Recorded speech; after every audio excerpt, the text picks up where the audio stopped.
Big boss కొత్త promo అయితే release చేయడం అయితే జరిగింది. మరి ఈ ప్రోమో ఫన్నీగా అయితే సాగుతుందని అనుకోవచ్చు. ఇది ఏంటంటే అందరి ఐడి కార్డులు అయితే బిగ్ బాస్ ఒక టేబుల్ మీద అయితే పెట్టారు. తర్వాత ఒక్కొక్కళ్ళ క్యారెక్టర్ ఒక్కొక్కళ్ళు వేసుకొని వాళ్ళ గురించి ఎక్స్ప్లెయిన్ అయితే చేయాలి, వేరే వాళ్ళది వేసుకోవాలి.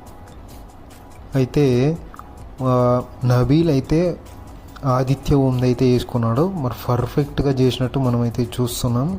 అతని యాక్టింగ్ అయితే ఇరగదీశాడు, సేమ్ అతనిలాగే అనిపించింది.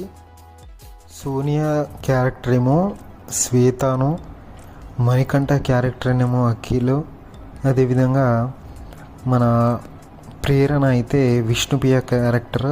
ఈ విధంగా ఫన్నీగా సాగినట్టయితే మనం చూస్తున్నాం. మిగతా హౌస్ మేట్స్ ఎవరైతే ఉన్నారో వాళ్ళని ఎంటర్టైన్ చేసినట్టయితే మనం ఈ ప్రోమోలో చూస్తున్నాం.